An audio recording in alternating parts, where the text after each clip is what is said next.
হাত দিয়ে গোল দিছে। আমি মনে করি এটাও আমাদের একটা যোগ্যতা। দুপুক করা and ভাবতে পারি নাই যে আজকে আর্জেন্টিনা জিতবে। অসাধারণ, খুবই ভালো লাগছে, আমাকে দেখে বোঝা যাচ্ছে অনেক হ্যাপি। ব্রাজিল যাই ধরে তাই অসাধারণ, খুবই ভালো লাগছে, আমাকে দেখে বোঝা যাচ্ছে অনেক হ্যাপি। কারবেদার মতো একটা দল যার সাথে খেলাটা হয়েছিল সেদিন আমি কান্না করে দিয়েছিলাম। মানে আমি ভাবতেই পারি নাই সেদিন, আজকে তো সে তুলনায় কিছুই না।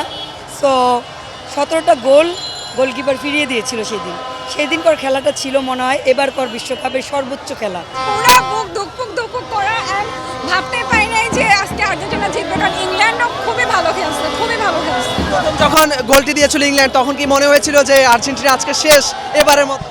আমি ভাবছি আজকে শেষ, বাসায় চলে যাবো। তারপর মেসির প্রতি একটা ভরসা ছিল যে মেসি, যারা আমরা এতগুলো আর্জেন্টিনা ভক্ত বাংলাদেশে, মেসি আমাদেরকে নিরাশ করবে না, ঠিক আছে? তখন ব্রাজিল ভক্তরা কি বলেছিল? চোর চোর চোর এগুলো বলছিল। সবাই এটা বলছিল যে আর্জেন্টিনা হচ্ছে ভুয়া ভুয়া ভুয়া, আর্জেন্টিনা পারবে না, এটা সেইটা। শেষ মুহূর্তে গিয়ে জয়টা আসলে কিভাবে দেখেন? এটা একটা অন্যরকম ইমোশনাল। আমরা আরেকটু হলে কেঁদেই ফেলতাম, কারণ ভাবতে পারি নাই আজকে জিতে যাবো, ঠিক আছে? আজকে ব্রাজিল ভক্তদের নিয়ে কি বলবেন? ব্রাজিল একটা ফাউল, ও ব্রাজিল হেরে গেছে। ওরা আসলে যাকে সাপোর্ট করে তারাই হেরে যায় এবারে বিশ্বকাপে, এমনটা হচ্ছে কি? নেক্সটে দেখবেন ইংল্যান্ড, নেক্সটে দেখবেন যে দলের সাথে খেলা, স্পেনের সাথে খেলা, সেও হেরে গেছে। কারণ ব্রাজিল যাই ধরে তাই।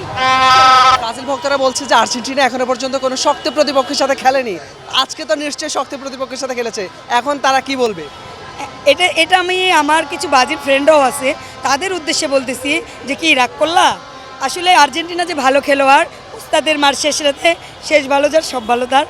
আর ইংল্যান্ড প্রথম যখন গোলটা দিয়েছিল খারাপ লেগেছে, যেহেতু আমি আর্জেন্টিনার সাপোর্টার, খুব ছোটো থেকে জ্ঞান হয়েছে পর থেকেই আর্জেন্টিনা সাপোর্ট করি। সো সেই হিসাবে খারাপ লেগেছে। কিন্তু আরেকটা দিক থেকে আর্জেন্টিনা যদি আজকে হেরে যেত, ইংল্যান্ড জিতে যেত, তা তো আমার খারাপ লাগতো, বাট ততটা খারাপ লাগতো না, কারণ আমি একজন ছাত্রদল কর্মী হিসেবে, আমার দেশের প্রধানমন্ত্রী যেহেতু ইংল্যান্ডের সাপোর্টার, সেই হিসাবে আমি তার জয়ে হাসতাম এবং তার খুশিতেই খুশি হতাম। যে কথায় আছে না যে ঝড়িতে বগ মারে ফকিরের কেরামতি বাড়ে, ওদের অবস্থাটা সেরকম, কারণ ওরা এমনিতেই মাঠ আউট হয়ে গেছে। এখন যদি ওদেরকে আমরা সম্পূর্ণ আউট করে দেই তাহলে আমাদেরও তো মজাটা থাকবে না। অনেক সময় বলে না হাত দিয়ে গোল দিছে, আমি মনে করি এটাও আমাদের একটা যোগ্যতা। তো হাত দিয়ে গোল দেওয়ার যোগ্যতা অর্জনের আছে, পারলে ভাই তোরা দে না।